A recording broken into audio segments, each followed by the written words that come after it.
I have bought a smashed up Yamaha XSR 125 2021 model. This bike has been stolen and recovered, and so it's just been abused basically off-road, but it's not bad. It's got a nice fat rear tyre and it's got a really nice chunky look to it. I really like it, so this one is cool, very cool. So yeah, I'm going to do this one up nice and easy. It should just need a wash and a few parts fitted, so let's wash it first.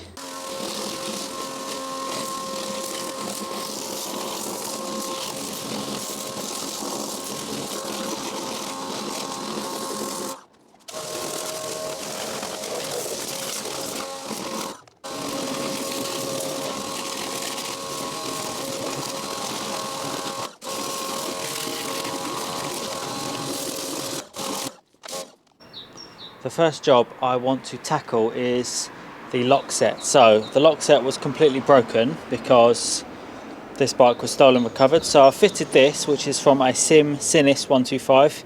That seems to fit really well, so that's good. And over here I've got an ignition barrel.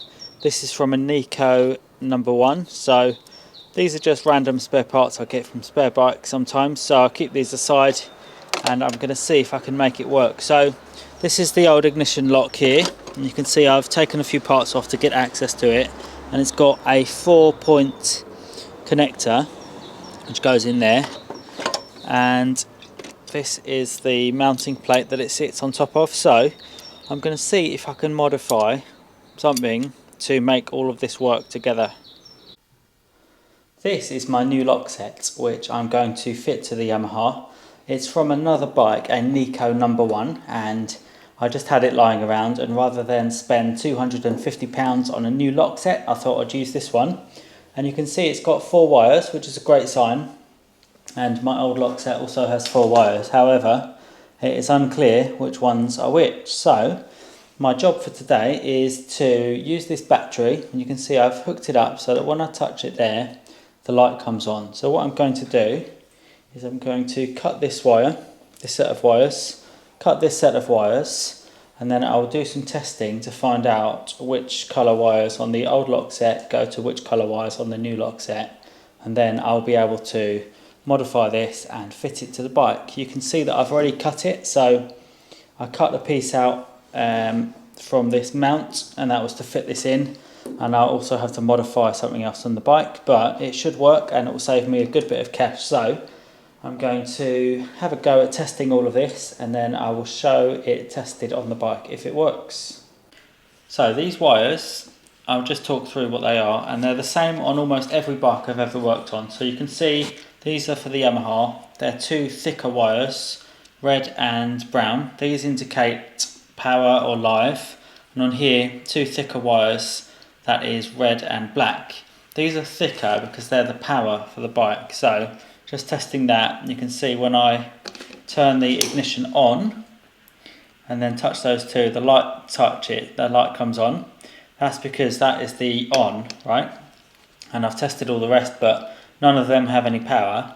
Then when I turn the bike off, then these 2 smaller wires will have a circuit, and that's because this is the kill switch circuit. So when you turn the bike off, stuff flows through here and it shorts out the power going to the coil, so it means that the bike stops running.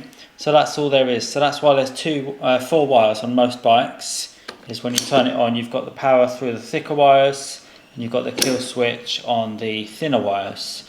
And I've checked both circuits are the same, so I can now connect up that red to that red, the brown to the black there, and these 2 go to these smaller wires go here and here.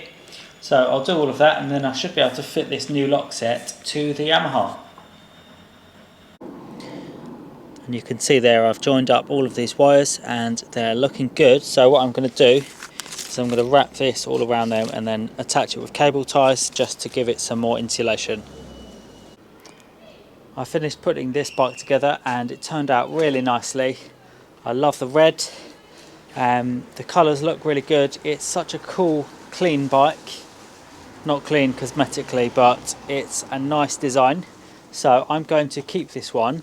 Financially it's turned out really well for me because I paid under £1,000 for it and I spent about £200 on parts, so it's really good. So these are 4,800 brand new, and I think this one's got like 1,200 miles on the clock, and it should start. I think it's run out of petrol, but it will start once I get that sorted out. Anyway, that was the Yamaha XSR. Thanks for checking out my video. Many more rebuilds coming soon. See ya.